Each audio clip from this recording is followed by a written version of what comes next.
Welcome back, everyone. We hope you had a wonderful weekend. Today is Alex and Michael. We are bringing you the Metaphor podcast brought to you by Liveplex.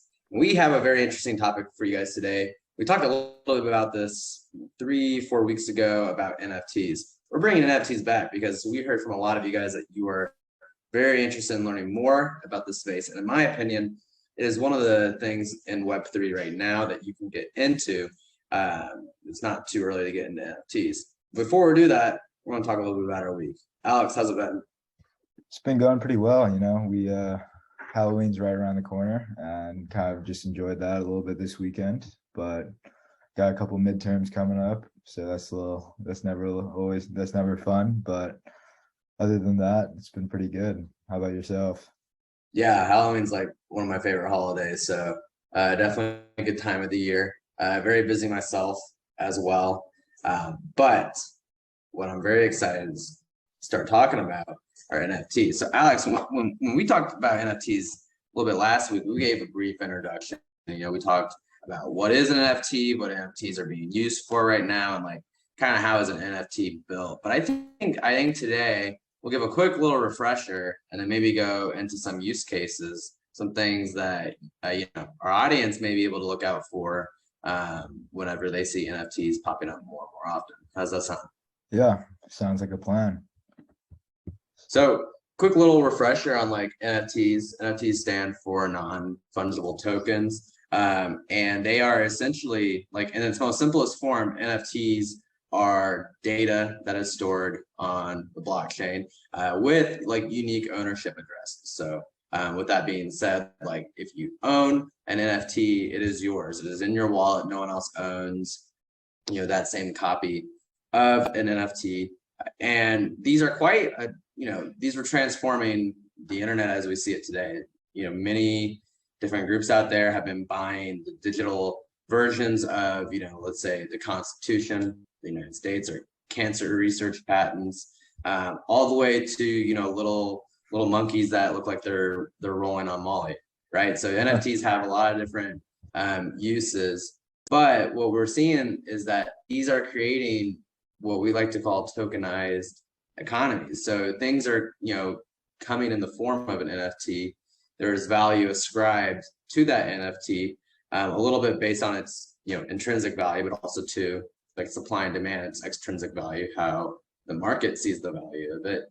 And it's essentially created this small economy. People are buying, flipping these, making profits, as well as like NFTs are becoming a very like, integral back-end component of, video games, other, web applications, and hopefully soon the metaverse. Alex, what are some of your thoughts on like NFTs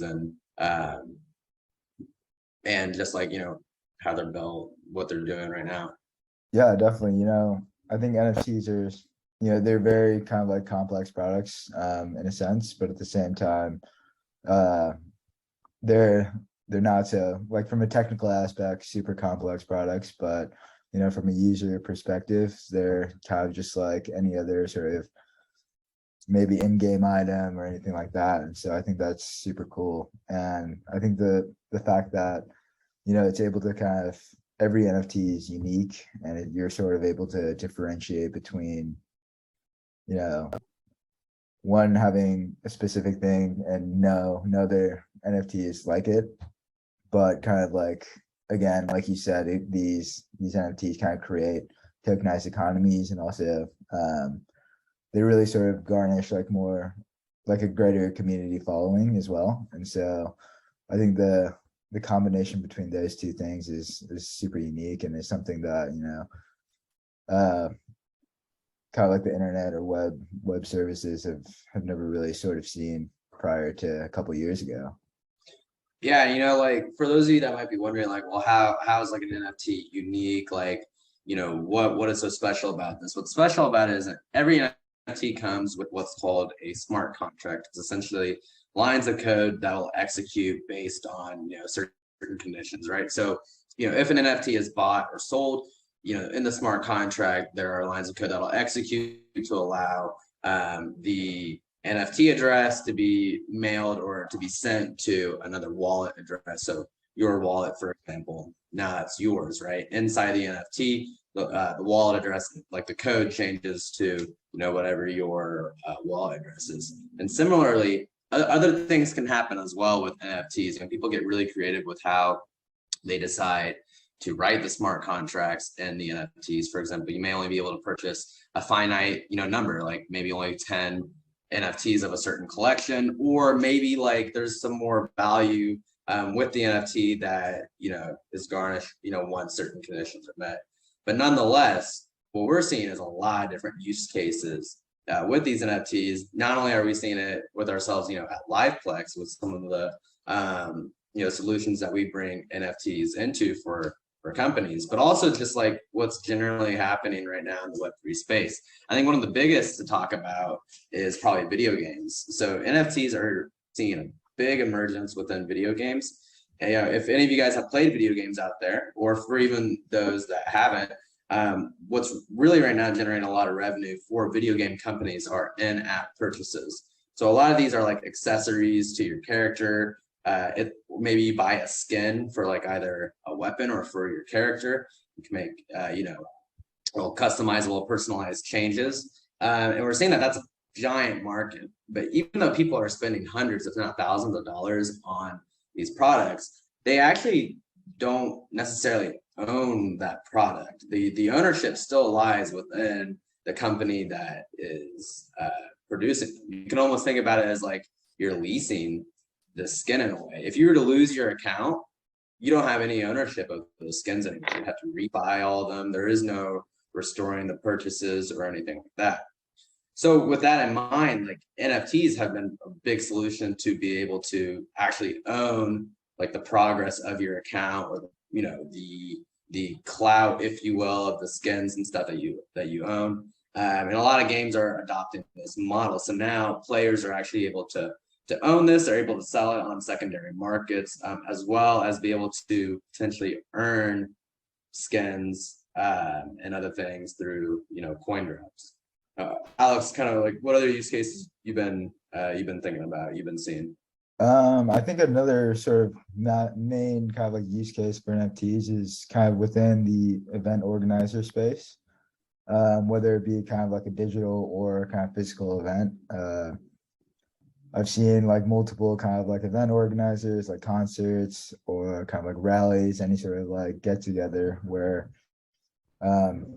these companies are essentially using NFTs as kind of like badges for entry or like passes for entry. So, say for like a, pretty large music festival, rather than having like a wristband or like a ticket or something like that, you can just kind of show them this NFT on your phone, and they'll kind of like serve as pretty much the same thing as that. And so, and with it, I think it's also kind of interesting how even with like event organizers, there are different tiers, different packages that can come along with that. And with NFTs, you're kind of able to keep that sort of model the same, where you're able to offer different sort of packages depending, and kind of like show the rarity of that within the NFTs.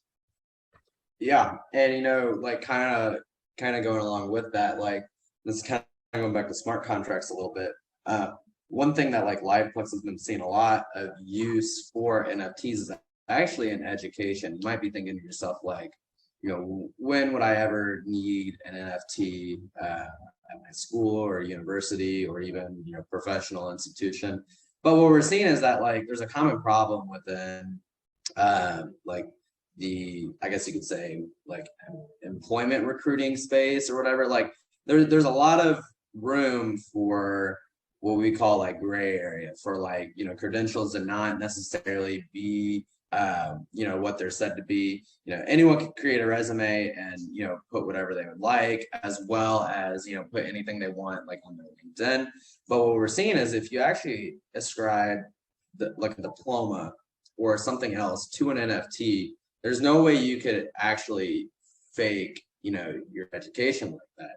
As well as like if universities were switching their records into the blockchain, things are able to be verified within seconds, right? If someone, holds the hash or holds, that NFT, it's able to be verified within seconds.